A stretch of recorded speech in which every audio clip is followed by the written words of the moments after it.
идва вашето дългоочаквано пътуване и изведнъж се качвате в самолета и пътувате 38 години. Но как е възможно това? Дали Бермудският триъгълник всъщност има пръст в това или това са по-скоро извънземни цивилизации?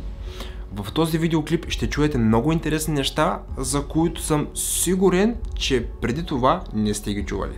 Аз съм Айхан Инфая, приятели. Ако накрая на видеоклипа сметнете, че този видеоклип е бил супер интересен, супер полезен и супер информативен, предполагам, че знаете какво трябва да направите. Сега ви желая приятно гледане. Нашият свят е пълен с различни тайни и загадки, които често не са подвластни на нашите умове. Една от основните актуални мистерии на нашата планета са мистериозните изчезвания на самолети, които или изчезват безследно, или понякога по стечение на обстоятелствата се намират. В този видеоклип ще ви споделя историята за изчезналият самолет, който е кацнал 37 години след излитане. Също така ще ви споделя и още истории за безследно изчезнали самолети. Сюжетът на този видеоклип се основава на историята на мистериозния полет 914.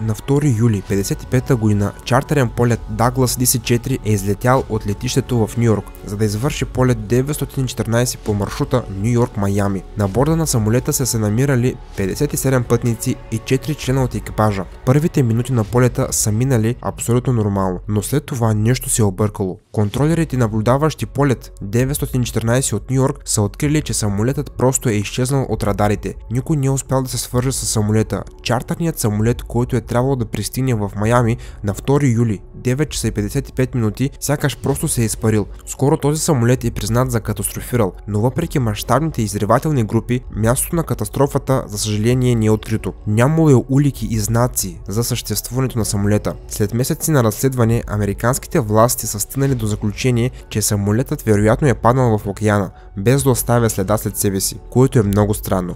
Авиокомпанията е изплатила обезщетения на роднините и семействата на пътниците и членовете на екипажа. С течение на времето инцидентът постепенно е бил забравен, а след няколко години хората вече не са говорили за изчезналият самолет. Това е продължило така до 1992 година. Тогава на 21 май служителите на летището в столицата на Венецуела Каракас са се занимавали с всекидневната си работа, когато изведнъж на радарите им се е появил някакъв стар и много амортизиран самолет, който е нарушил въздушното пространство. Служителите на летището са изпитали истински шок, когато отдавна изчезналият DC-4 е започнал да обикаля по небето. Служител на венецуелското летище Хуан де ла Корте, който на този ден е бил на поста, дежурен диспетчер, е споделил, че много се е изнадал от непланираната поява на самолета. Побързал да се свърже с пилота по радиото. Пилотът на самолета е докладвал на Хуан, че полетът му се насочва към Флорида. В отговор на това Хуан е отговорил, че самолетът е влязъл във въздушното пространство на Венецуела и се отклонил от курса с 1800 км. След като е бил помолен да съобщи данните за полета, пилотът на самолета е съобщил, че извършва полет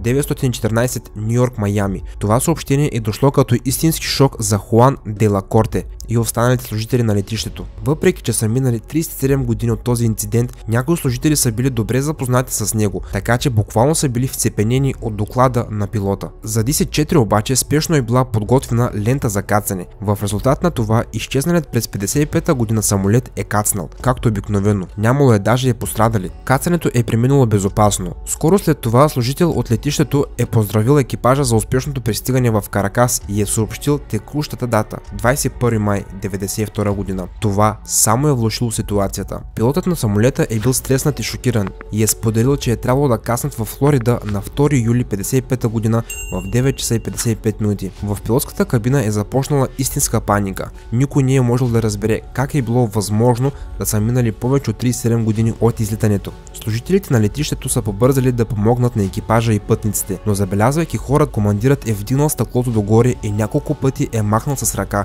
в която ръка е държал таблет с документи. Жестът на пилота е бил във знак да не се приближават до самолета и да ги оставят на мира. По радиото пилотът е съобщил и уверил никой да не се доближава до самолета, защото веднага ще излети. В резултат на това командирът на самолета е стигнал до най-близката лента и е излетял. Озадачени от случилото се, няколко изтребители са се опитали да проследят проследят самолета, но уви, самолетът отново е изчезнал. Той не се е виждал нито визуално, нито на радарите. След известно време самолетът DC-4 е отлетял до Майами, където е успял да кацне на международното летище, завършвайки успешно полета си, който е започнал преди 38 години. Съобщило се, че никой от членовете на екипажа или пътниците не е остарял. Служителите на летището и правоприлагащите органи в последствие са разпитали членовете на екипажа, но те не са можели да дадат разбираеми отговори, превръщайки историята на полет 914 в една от най-мистериозните на 20 век. Какво всъщност се е случило? Много хора, които са споделили своето мнение и продължават да говорят по тази тема, смятат,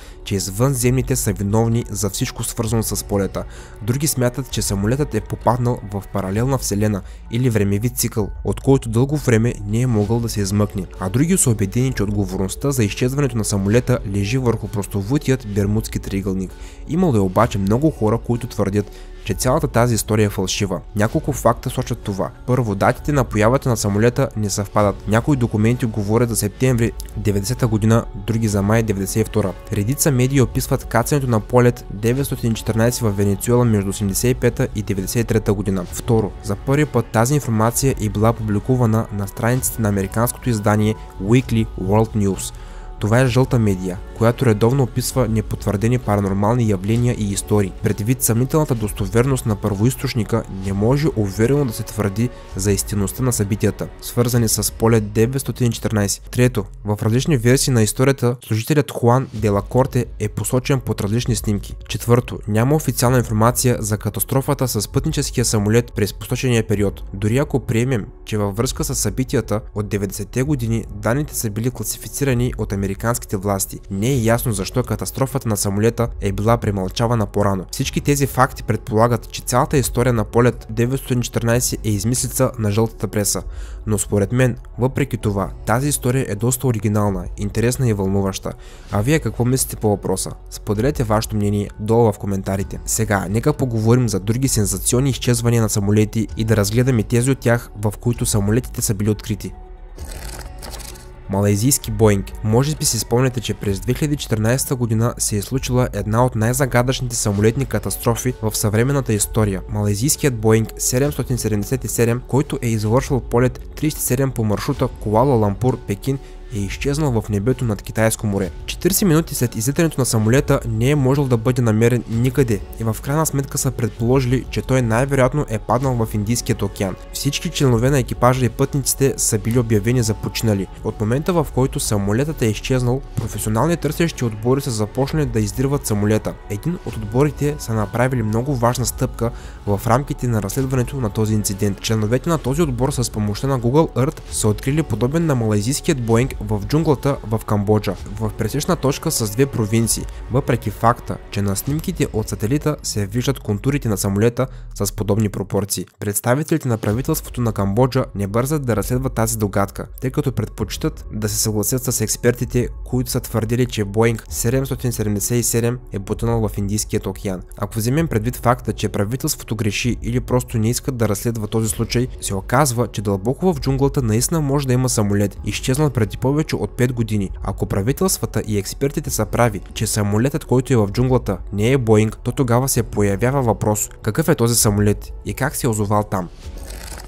Самолет в пустиня. Тази необичайна находка е била случайно открита от нефтопромишленик, който е бил в далечните западни райони на египетските пустини. Бордовият номер на самолет P-400 Kitty Hawk не е бил даже и докосван, който е позволило на учените да проследят неговата история и да установят произхода му. Оказало се, че самолетът се е управлявал от британеца Денис Скопинг по време на Втората световна война през 1942 година. Очевидно сержанта се е отклонил от курса и не е успял да се завърне в базата, и така той е бил принуден да извърши аварийно кацане в пустинята. Копинг е оцелял, тъй като са били взети батериите и радиотехниката за изпращане на сигнал. Освен това, той е изградил импровизиран навес с парашут, за да се скрие от пустинното слънце. Скелетът на Копинг не е намерен. Очевидно сержанта отчаяно е чакал спасение, но след като никой не е дошъл на помощ, той е потеглил по пустината в надежда да срещне хора, които в крайна сметка да му помогнат. Предполага се, че е починал от дехидратация и не е изключен варианта, че неговите останки вече отдавна са покрити